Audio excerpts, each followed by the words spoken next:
তো আমার আজকে বিড়ালে কামড়াইছিল, তো আমরা একটু আতঙ্কিত হয়ে গেছিলাম।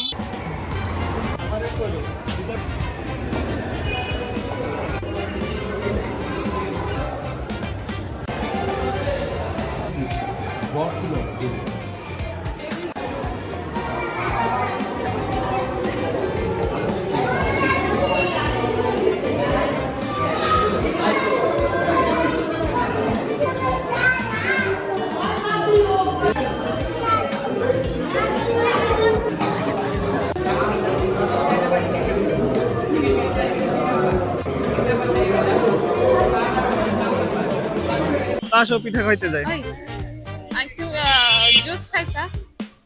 হ্যাঁ, তোমার জুসও খাওয়াবো। ওইদিকে আগে আমরা হচ্ছে পিঠা খেয়ে আসি।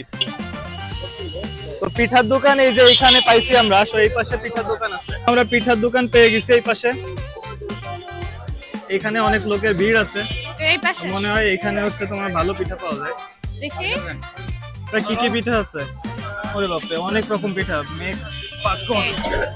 তুমি কি খাবা? এই যে এটা দিয়ে হচ্ছে ভর্তা দিয়ে খাবো। এটা কই না খাবে। তো যে পছন্দ করে সে ঠিকই পিঠার দোকানে চলে গেছে। এই তুমি কি কি পিঠা খাচ্ছ দেখাও আমাদেরকে। শুধু ভর্তা দিয়ে খাচ্ছি। এই ভর্তা দিয়ে পিঠা খাইতে মজা না? হ্যাঁ, এখানে হচ্ছে সরিষা ভর্তা আর চিংড়ি ভর্তা। চিংড়ি আর সরিষা মজা।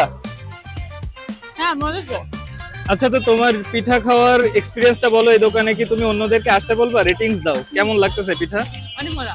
তো মোহাম্মদপুরে যারা পিঠা খাইতে পছন্দ করেন বা পিঠা খাইতে চাচ্ছেন এখন তারা তো এই শীত চলে গেছে প্রায়, কিন্তু আমার মজা। শীত চলে গেছে তারপরেও মজা লাগতেছে। তার মানে এই দোকানটা আসলেই সত্যি যতটা শুনছিলাম যে ফেমাস, আমরা খেয়েও দেখতেছি যে আসলেই দোকানটা অনেক ভালো, লোকজন খাচ্ছে। তো আপনারা যারা মোহাম্মদপুরের মধ্যে ভালো পিঠা খেতে চান তাহলে আপনারা হচ্ছে এই কাঁচা বাজারের এই কর্নারে এই পিঠার দোকানটা একবার ট্রাই করে দেখতে পারেন। ঠিক এই পাশে হচ্ছে কাঁচা বাজার, আর এই কাঁচা বাজারের কর্নারে যে দোকানটা আপনারা দেখতে পাচ্ছেন এই দোকানটাই হচ্ছে সেই ফেমাস পিঠার দোকান। তো পিঠা খাওয়ার একটা সুবিধা হচ্ছে 20 টাকায় পেট ভরে যায়, কিন্তু যিনি খাইছে তার অনেক ঝাল লাগতেছে। হ্যাঁ, অনেক ঝাল। ভর্তা তো চিংড়ি এখন- চিংড়ি ভর্তাটা একটু ঝাল ছিল। হ্যাঁ, জুসের দোকান ওই পাশে। এখানে জুসটা ভালো। Singapore juice and coffee. হয়ে গেল। এখানে বসবে না, চেয়ারে বসবে। একটু ফাঁকা জায়গায় আসো। ওই যে চেয়ারে এখানে আছে। হ্যাঁ? ওই দুইটা চেয়ার খালি আছে। এই দুইটাতে বসবা। হ্যাঁ। অ্যারাবিয়ান মিক্স জুসটা অনেক মজা। আচ্ছা, ওটা একটু রেডি করে দাও। ও পাগল হয়ে যাচ্ছিল মানুষের জুস খাওয়ার জন্য। অন্যটা খাওয়ার জন্য। হ্যাঁ, ও তো ওই আপুর কাছ থেকে তোমার জোর করে নিয়ে নিচ্ছিল। আমি তো কোনো রকম ভাবে ধরছি, পরে এই নিচে মাটিতে তো আমি দেখি মাটিতে আছাড় কাটছে। এরকম করো, ও কিন্তু খেতে পারে না, নিয়ে খালি মাথা। খাইতে পারবে। এটা মজা। তো এই দোকানটা জুস আসলে অসাধারণ না? অনেক টেস্টি। আচ্ছা, ও কিন্তু খাওয়া শিখে গেছে। ও কিন্তু আগে খেতে পারতো না। ওটাই না, আগে হচ্ছে স্ট্র চাবাইতো, স্ট্র দিয়ে টানতে পারতো না। এখন টানতে পারতেছে।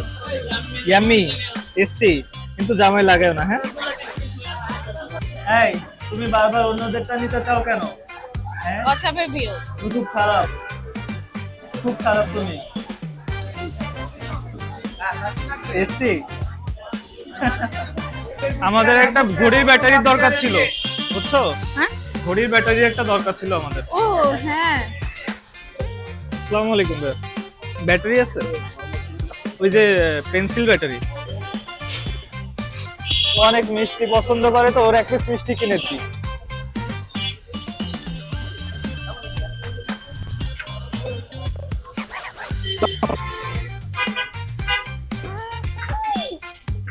এই যে আমার মিষ্টি নিয়ে আসছে।